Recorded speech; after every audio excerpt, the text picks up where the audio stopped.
Can you imagine that your own team is making you lose almost a second per lap without realizing it?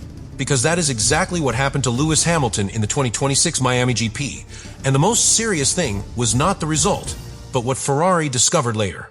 What was that something hidden inside SF26 that no one had identified until it was too late? The weekend at Miami 2026 did not start with visible alarms, but from within Ferrari was already entering a dangerous zone without knowing it. The previous narrative spoke of a key evolution of a turning point in the season, of an SF26 that finally had to respond to the talent of Lewis Hamilton, but what happened on the track began to break that illusion from the first laps. It was not an obvious problem. There were no clear mechanical failures or scandalous strategic errors, but there was a constant feeling that something was not right, that the car was not delivering everything it promised, especially in the hands of a driver who knows exactly when a car is responding below its potential. Hamilton began to notice from training that there was a very strange disconnect between what he expected from the car and what he was actually receiving. It wasn't simply a lack of pace, it was a progressive loss at key points on the circuit, especially on the straights, where the SF26 seemed to run out of life early. The most disturbing thing was that this loss had no direct explanation from the wall. The initial data did not show a critical failure, there was no obvious warning sign, and this generated a false sense of control within the team, while the problem continued to grow lap after lap without being correctly identified. As the weekend progressed, Hamilton's frustration began to become more visible. It wasn't just the result, it was the lack of answers. The Briton was used to detecting problems, working with engineers to isolate and correct them, but in this case, he encountered an invisible wall. The car did not behave as the simulations indicated. This is key, because in modern Formula One, the correlation between simulator and track is practically the basis of all development. When that correlation fails, the team loses its main diagnostic tool, and that's exactly what was happening with Ferrari in Miami. Meanwhile, from the outside, the situation could appear to be simply uneven performance. Other teams showed clear strengths, while Ferrari remained in a kind of competitive limbo, without standing out, but not completely collapsing either. However, internally, the story was very different. What Hamilton was experiencing was not an isolated setup or adaptation problem, but an accumulation of small failures in different systems that, combined, generated a brutal loss of performance. These types of problems are the most dangerous in Formula One because they do not appear as an obvious error, but as a sum of details that go unnoticed until the impact is too great to ignore. The critical moment came when Hamilton, already in racing conditions, confirmed what he had been feeling from the beginning. The car was losing a completely abnormal amount of time, especially in phases where energy deployment should make the difference. This was where the SF26 failed most obviously, as if something was limiting its actual capability without the team being able to identify exactly what was causing it. This situation not only compromised the immediate result, but also raised a much deeper alarm. Ferrari was not understanding its own technical package, and while Hamilton crossed the finish line in a discrete 7th position, with the car also affected by damage to the floor, the real story was just beginning. Because what Ferrari would discover after analyzing all the data would not only explain the Miami disaster, but would open an internal crisis much bigger than anyone could imagine at the time. The true impact of what happened in Miami was not felt on the track, but in the hours that followed when Ferrari began to dismantle every data, every lap, and every parameter of the SF26 to understand what had really happened. Because until that moment, everything was Hamilton's feelings against numbers that didn't quite add up, but when the team delved into the analysis, what they found was much more serious than they expected. It wasn't a specific failure, it wasn't a configuration error, it was a structural problem in the way the car's various systems were interacting with each other. As the engineers began to cross-reference information between telemetry, simulator, and real race data, the first big sign appeared. The car was losing performance at very specific moments of the energy deployment. It was not a simple lack of power, but something much more complex. The hybrid system was not delivering power continuously, but was suffering premature cuts, which in practice meant that the SF26 stopped pushing earlier than it should in the middle of a straight line. This phenomenon, known internally as a kind of extreme clipping, was just what Hamilton had been feeling lap after lap without being able to pinpoint it. But here comes the critical point that unleashes all the tension within the team. Ferrari did have that data, but it was not interpreting it correctly.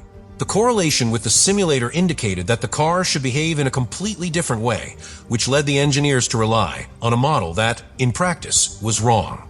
This gap between the virtual and the real is one of the worst possible scenarios in Formula One, because it means that every decision made during the weekend from setup to strategy is based on a reference that does not reflect the reality of the car on the track. And it is at this point where the figure of Vasseur comes in. When the team leader receives the complete report, it is no longer just a matter of understanding what went wrong, but rather assuming that there was a chain of internal decisions that allowed this problem to reach the race without being detected. The reaction is not theatrical or exaggerated, but it is deeply significant. There's frustration, there is demand, and above all, there is a clear sign that something within Ferrari's internal process is not working as it should. It is not just a technical problem, it is a problem of coordination, communication between departments, and trust in tools that, in this case, fail. Meanwhile, Hamilton's role in all of this becomes even more relevant, because he is the one who, from the car, was perceiving something that the systems were not correctly reflecting. And this creates a very delicate situation within the team. When a driver feels that the car is not responding as it should, but the data says otherwise, a disconnection is created that can affect not only performance, but also decision-making during the weekend. In Miami, that disconnection was total. Hamilton was driving blind in terms of confidence, as Ferrari tried to understand a problem it didn't know it had to its true extent. Do we already know the final result? A 7th position, damage to the floor of the car, and a general feeling of a lost opportunity. But what was really important was not the result, but what was exposed afterwards. Ferrari had taken a car to the track with a hidden problem that it was unable to identify in time, and that opened an internal crack that goes far beyond a simple race. Because now the question is not only how to solve this bug, but how long they have been competing with it without knowing it. The breaking point came when Ferrari decided to look back, not just at Miami, but at everything that had happened in the previous races. And that was where the situation went from worrying to downright alarming. Because what they found was not an isolated problem from one weekend, but a pattern that had been silently repeating itself for several races. That something that had limited Hamilton's performance in Miami had not appeared out of nowhere. It had been hidden inside the SF-26 for some time, affecting the car's real potential without the team fully understanding it. By reconstructing each stint, each acceleration phase, and each driver comparison, Ferrari began to see the full picture. The loss of performance on a straight line, the irregular behavior of the energy display, and the disconnection with the simulator were not independent events. They were symptoms of the same structural problem. And the most delicate thing of all is that by not detecting it in time, the team had been making decisions based on incomplete or misinterpreted data. This means that not only was Miami compromised, but the development of the car itself could have gone in the wrong direction for weeks. For Hamilton, this revelation completely changes the narrative. It is no longer about adaptation, nor individual performance, nor even a specific bad race. It is confirmed that he was competing with a real disadvantage, one that not even the team itself had correctly quantified. This reinforces something key in Formula One.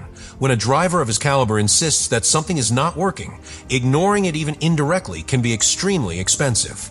In this case, it was not a question of lack of confidence in the driver, but of a technical structure that failed to connect all the dots in time. Within Ferrari, the impact of this discovery goes far beyond sports. Because now the problem is not only correcting the technical failure, but also rebuilding trust in its own processes. Vasseur finds himself in a critical situation. He has a car with potential, a driver capable of pushing it to the limit, but an internal system that has shown flaws in the way it interprets reality. And in modern Formula One, where every thousandth counts, that kind of weakness can make the difference between fighting for victories or being stuck in the middle zone. The big consequence of all this is that Ferrari enters a completely new phase of the season. They're no longer just evolving the car, they're really trying to understand it. And that means reviewing concepts, adjusting methodologies, and above all, ensuring that a problem like this does not go unnoticed again. Because if Miami 2026 made anything clear, it is that Ferrari's biggest enemy was not another team, it was not fully understanding its own machine. And with this, the story is left open to the most important thing. Will Ferrari be able to correct this mistake in time and turn this discovery into a real turning point? Or will this hidden failure mark the beginning of another season full of missed opportunities? The conclusion of everything that happened at the 2026 Miami GP is not simply that Ferrari had a bad result. It is much deeper and, above all, much more worrying for the rest of the season. Because what this episode revealed was not just a specific weakness in the SF-26, but a structural flaw in the way the team understands, interprets, and executes its own track performance. Ferrari didn't lose in Miami solely because of a lack of pace. It lost because it didn't fully understand its car. And in today's Formula One, that's probably the worst possible scenario. You can have the talent, you can have the technical potential, you can even have the most ambitious upgrade package, but if you can't correlate what you see in the simulator with what happens on the track, everything becomes an illusion that is shattered as soon as the reality of the stopwatch arrives. That was exactly what happened to the Italian team, and the most serious thing is that this problem had been hidden for some time, directly affecting its performance without anyone detecting it in time. In the end, Miami 2026 wasn't just another race. It was the moment Ferrari discovered that its biggest problem wasn't on the track, but within its own understanding of the car. And the big question that remains in the air is as simple as it is disturbing. Now that they know the truth, will they be able to react in time? Let me know in the comments what you think about all this.